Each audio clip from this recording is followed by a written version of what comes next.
लगभग 3 घंटों से ऊपर आपको बैठे हुए हो गया है और हम बात कर रहे हैं स्वामी विवेकानंद जी की। आप सभी बच्चों ने स्वामी विवेकानंद जी के बारे में काफ़ी कुछ हमको जानकारी दी। ऐसी कई बातें आप लोगों ने बताई जो हमने हमारे जीवन में नहीं पढ़ी, नहीं सुनी और नहीं समझी थी। विद्यार्थियों से भी कई बार हमको सीखने को मिल जाता है और आज हमारे को आपसे इतने लंबे 3 घंटे तक आप लोगों ने जो बोला है उसको सुनकर के हमारे को काफ़ी कुछ नया सीखने को मिला। स्वामी विवेकानंद जी के बारे में आपने काफ़ी कुछ जो हमें बताया और मैं तो बार बार स्वामी विवेकानंद जी का जन्म, कब, कहाँ, माता पिता, इन सबको सुनकर के इतना समय भी आप लोगों ने बता दिया कि 6:33 पे 12 जनवरी 1863 ईस्वी को मकर संक्रांति हुआ। उनके पिताजी के बारे में भी आपने बताया। उनके पिताजी पेशे से वकील थे, विश्वनाथ जी, उनके बारे में आपने बताया। उनकी माता भुवनेश्वरी के बारे में बताया। उनके भाई बहन तक का भी आपने जिक्र किया, 9 के बारे में, 9 की संख्या आपने बताई। एक ऐसा व्यक्ति जो भारत में पैदा हुआ, मात्र 39 वर्ष जिंदा रहा और इस लोक से परलोक चला गया। उस शख्स के बारे में हम कब पैदा हुआ, कौन उसके माता पिता थे, कौन उसके भाई बहन थे, चर्चा कर रहे हैं। यह अपने आप में एक अनुपम है और न केवल हम चर्चा कर रहे हैं अपितु पूरा भारत देश आज चर्चा कर रहा है। क्योंकि आप लोगों में से किसी एक बच्चे ने बताया था कि 1884 को राष्ट्रीय दिवस इसको घोषित किया गया और वो स्वामी विवेकानंद के जन्मदिन को घोषित किया गया। इसलिए निश्चित रूप से आज पूरा देश स्वामी विवेकानंद जी की जयंती को सेलिब्रेट कर रहा है। अब इस शख्स के बारे में जब हम थोड़ा और ज्यादा सोचते हैं, मन की अपनी गहराई में, अपने मस्तिष्क में जब हम चिंतन करने के लिए जाते हैं और जब चिंतन करते हैं तो हम पाते हैं कि ऐसी क्या शक्ति थी स्वामी विवेकानंद जी के पास में कि उन्होंने इस देश के लिए ना तो अपनी जान दी, ना वो किसी से लड़ाई लड़े, ना उन्होंने कोई ऐसा युद्धात्मक कार्य किया। फिर ऐसा वो क्या कर गए कि आज पूरा भारत उनकी जयंती मना रहा है और वो भी युवा दिवस के रूप में। और आप सब युवाओं को मैं अपने सामने देख करके मुझे जो स्वामी विवेकानंद जी का चेहरा है वो याद आ रहा है। स्वामी विवेकानंद जी बचपन से ही आप बच्चों की तरह ही नटखट, शैतान और पढ़ने में ठीक ठाक स्टूडेंट थे। उनके मन में भाव आया और वो उनके मन में एक चिंतन पैदा हुआ। चिंतन ये हुआ कि सब लोग ईश्वर की बातें करते रहते हैं, भगवान की बातें करते रहते हैं। ये भगवान कैसा दिखता है, ये ईश्वर कैसा होता है, मुझे भी ईश्वर देखना है, मुझे भी भगवान को देखना है। वो अपने पिताजी से बात की, उन्होंने अपनी माताजी से बात की और आसपास के अपने स्कूल टीचर से और आसपास के विभिन्न प्रबुद्ध जनों से उन्होंने बात की। लेकिन उनके मन को कोई संतुष्ट नहीं कर पाया, क्योंकि जिन्होंने खुद ने ईश्वर को नहीं देखा हो वो उस नन्हे से बालक नरेंद्र को ईश्वर को कैसे दिखा सकते थे। लेकिन उनके मन में जिद थी कि मुझे ईश्वर को देखना है और हर व्यक्ति ईश्वर को देखना चाहता है। मैं समझता हूं कि आप सब भी ईश्वर को देखना चाहते हो, मैं भी ईश्वर को देखना चाहता हूं। हम उसे सर्वशक्तिमान शक्ति को देखना चाहते हैं जिन्होंने इस कायनात को बनाया है। और नरेंद्र भी गलत नहीं थे और निकल पड़े वो उस ईश्वर को ढूंढने के लिए।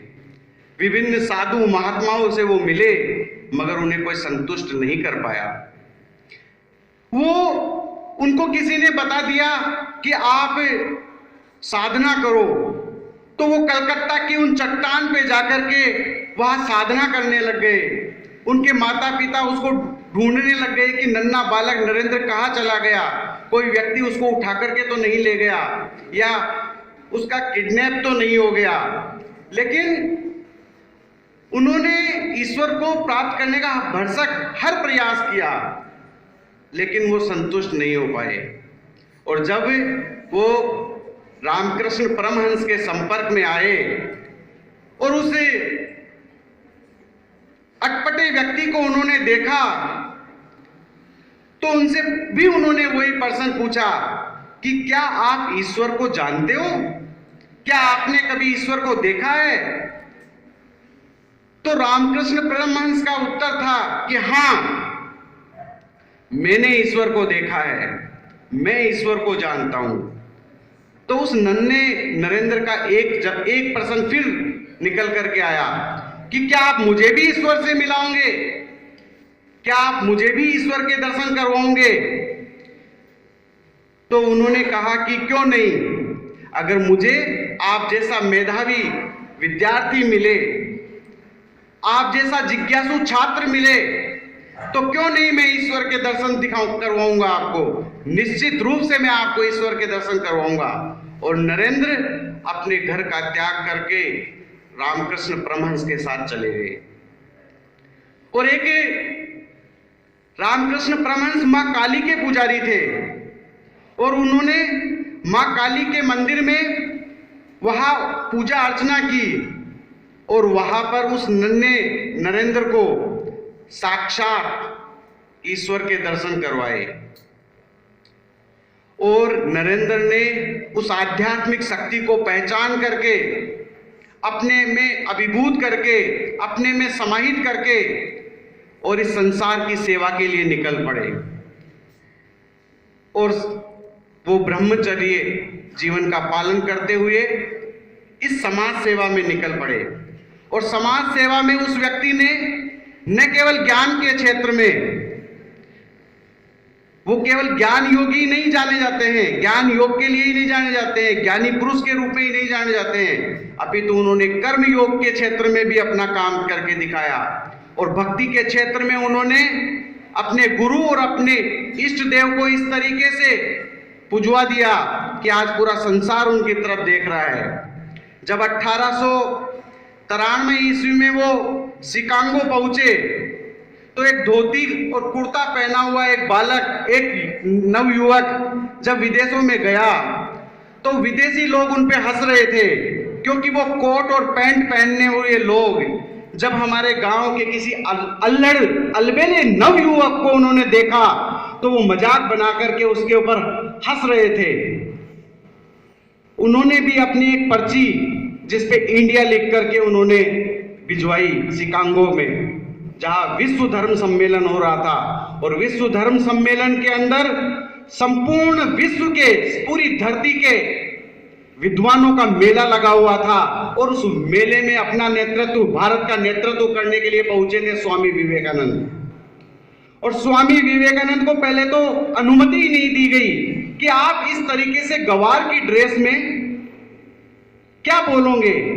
तो उन्होंने एक पत्रकार से रिक्वेस्ट की, जब वो रोड के ऊपर सो रहे थे, उनको रहने के लिए भी उनके लिए कोई व्यवस्था नहीं थी, लेकिन लेडी पत्रकार ने उसकी मदद की, उसका नाम लिखवाया गया। और जब नाम लिखवाया गया और जब वो शिकागो धर्म सम्मेलन के अंदर उठ करके जब खड़े हुए, और ये भारतीय वेशभूषा के अंदर उनका चमकता हुआ ललाट और उनका चेहरा जब शिकागो की उस विश्व विद्वता की मंडली के सामने खड़े होकर के जब उन्होंने बोलना शुरू किया, तो उन्होंने उनके मुंह से पहला जो शब्द निकला था वो था, मेरे प्यारे भाइयों और बहनों। विश्व में पहली बार किसी के मुख से स्त्रियों और पुरुषों के लिए भाइयों और बहनों का शब्द निकला था, विश्व में पहली बार। और आज पूरा विश्व जब भी अपने भाषण की शुरुआत करता है, तो उसके अंदर वो सबसे पहले बोलता है कि मेरे सामने बैठे हुए भाइयों और बहनों, उस शख्स ने न केवल भारत को, भारतीय संस्कृति को, बल्कि पूरे विश्व को बोलने का एक लहजा सिखा दिया। और फिर उन्होंने जब बोलना शुरू किया तो उसी पत्रकार लेडी ने उससे पूछा था भाषण से पहले कि आज आपका नंबर आने वाला है, हमने सुना है कि आपके भारत में चमत्कार होते हैं, एक कृष्ण जैसा बहरूपिया आपके भारत में हुआ था, और जब वो बंसुरी बजाता था तो राधिकाएं, गोपियां और गांव के गांव उनके पीछे चले आते थे। इस तरीके से हंस करके उसका उपहास उड़ाया गया था स्वामी विवेकानंद को सुनाते हुए। स्वामी विवेकानंद भी उस समय हंस करके उस बात को टाल दिए। उन्होंने कहा कि मैं कृष्ण की तरह बांसुरी बजा करके जादू तो नहीं कर सकता, लेकिन मैं अपने भारत की बात इस शिकागो धर्म सम्मेलन में रखने के लिए आया हूं और रख करके जाऊंगा। और जब भाइयों और बहनों के साथ में उन्होंने अपने भाषण का प्रारंभ किया और जब उन्होंने बताना शुरू किया कि जिस तरीके से संसार के सारी नदियां पहाड़ों से निकल करके एक समुद्र में आकर के गिर जाती है और उनका संगम हो जाता है, ठीक उसी प्रकार से इस विश्व के जितने भी धर्म हैं वो सारे के सारे एक संगम में आकर के मिल जाते हैं, और वो संगम है मानवता। और उन्होंने इस तरीके से अपने भाषण में विद्वतापूर्ण और मानवीय संवेदनाओं को जब रखा तो वो लोग जो सुन रहे थे, शिकागो के लोग, वो अपने माइक को उठा करके स्वामी जी 4 कदम पीछे हुए, वो लोग 4 कदम आगे बढ़े, वो फिर 4 कदम पीछे गए, वो फिर 4 कदम आगे बढ़ते गए। और देखते ही देखते जिस जगह पे भाषण प्रतियोगिता हो रही थी, शिकागो में जहां ये कार्यक्रम आयोजित हो रहा था, विद्वान लोग अपनी जगह छोड़ करके कहीं आगे निकल चुके थे और उन्होंने अंतिम अपने भाषण को विराम दिया। और जब निकल करके बाहर आए तो वो जो पत्रकार लेडी थी वो सीधी महात्मा के चरणों में गिर गई कि सच में तुम्हारे देश में कृष्ण जैसा जादूगर होता है। आज इस 19वीं शताब्दी में विवेकानंद जी, स्वामी जी, जब हमने आपको देखा और सुना तो हमें महसूस हुआ कि जरूर निश्चित रूप से भारत की धरती अपने आप में अद्भुत धरती है। भारत का प्रत्येक व्यक्ति जिसने भारत में पैदा हुआ है, जिसने भारत में अपनी आंखें खोली है, वह व्यक्ति अपने आप में अद्भुत और पराक्रमी है। और स्वामी विवेकानंद ने संपूर्ण विश्व में भारत का डंका बजा करके भारत में जब वो पहुंचे तो उन्होंने भी समाज सेवा करने का कार्य प्रारंभ कर दिया। और सामाजिक क्षेत्र में उन्होंने कहा कि जो कार्य 50 महिलाएं कर सकती है वो कार्य 1 लाख पुरुष मिलकर के भी नहीं कर सकते। इसलिए महिलाओं को आगे लाने की आवश्यकता है। उस समय रूढ़िवादी हमारी संस्कृति ने भारत की सामाजिक व्यवस्था को इस तरीके से जकड़ रखा था कि महिलाओं को शिक्षा का अधिकार नहीं था। स्वामी विवेकानंद ने महिला शिक्षा के ऊपर जोर देते हुए भरसक प्रयास किए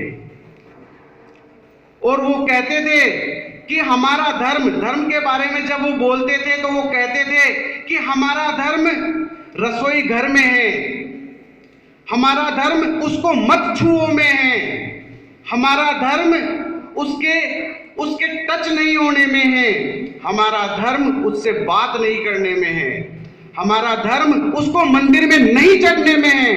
अगर यही सब इस भारत देश में चलता रहा तो एक दिन सारे भारतीय पागल खाने में होंगे। ये स्वामी विवेकानंद ने कहा था, उस शख्स ने कहा था जिसने विश्व के अंदर भारत की आन बान और शान को प्रतिस्थापित किया था। और हम लोगों को भी आज उनके उन वक्तव्यों को, आज उनके जन्मदिन के ऊपर उनको समझने और उनके नक्शे कदम पर चलने की आवश्यकता है। स्वामी विवेकानंद, एक प्रकरण में आपको सुनाता हूं कि स्वामी विवेकानंद किसी गांव में प्रवास के ऊपर गए हुए थे, तब वहां का नगर सेठ उनके पास में आया और उन्होंने कहा कि आज का भोज मैं आपको दूंगा। स्वामी विवेकानंद ने उनको मना कर दिया कि भैया नहीं, आज का भोज मैं आपके यहाँ नहीं करूंगा। आज का भोज में जो सबसे पीछे बैठा हुआ व्यक्ति था उसको कहा कि मैं आज का भोज इसके करूंगा। तो वो जो सबसे पीछे बैठा हुआ शूद्र वर्ण का व्यक्ति उठ करके आया और महाराज के कदमों में पड़ गया कि महाराज, आपने आतिथ्य का मेरे को मौका दिया है, ये बहुत बहुत धन्यवाद, लेकिन मेरे घर तो सूखी रोटी और मैं तो इतना जैसा नगर सेठ कर सकता है वैसा मैं नहीं कर सकता। कोई बात नहीं, आपके घर पे जो भी बनेगा मैं वो खाऊंगा। और वो वहां जब पहुंचे और जब वो भोजन के ऊपर बैठे और वास्तव में उस गरीब की स्थिति को देख करके स्वामी विवेकानंद जी रोने लग गए।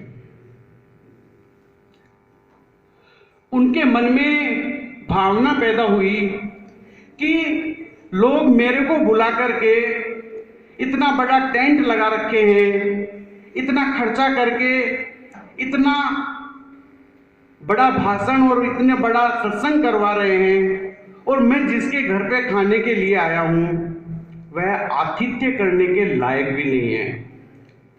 लेकिन उसके भाव और उसका समर्पण, उस दरिद्र व्यक्ति का जो समर्पण था वो अद्भुत था। और इसी कारण से स्वामी विवेकानंद को दरिद्र नारायण के नाम से जाना जाता है। स्वामी विवेकानंद वो विभूति है जिन्होंने भारत के लिए चाहे कोई युद्ध नहीं किया हो, लेकिन उन्होंने भारत की इस धरती पर रह करके प्रत्येक व्यक्ति के मन में घुस करके कार्य करने की चेष्टा की है। और उन्होंने हम लोगों को वो ज्ञान प्रदान कर दिया जिसके ऊपर यदि हम चल करके रास्ता तय करना चाहे तो प्रत्येक मंजिल हम लोग प्राप्त कर सकते हैं। काफी लंबा समय हो गया है। विवेकानंद जी के बारे में यदि मैं बताना चाहूं तो उनकी पूरी लंबी किताब पढ़ी हुई है, उसके ऊपर मैं ज्यादा बखान नहीं करना चाहूंगा। मैं अपने शब्दों को सिर्फ ये कहकर के विराम देना चाहूंगा कि रुकने का नाम नहीं लेना हमको, रुकने का नाम नहीं लेना हमको, बस बढ़ते जाना है। जीवन की इस डगर पर चलते जाना है। सागर कई गहरे ऊंचे पर्वत होंगे, उन तूफानों के पार उतरते जाना है। रुकने का नाम नहीं लेना हमको, बस बढ़ते जाना है।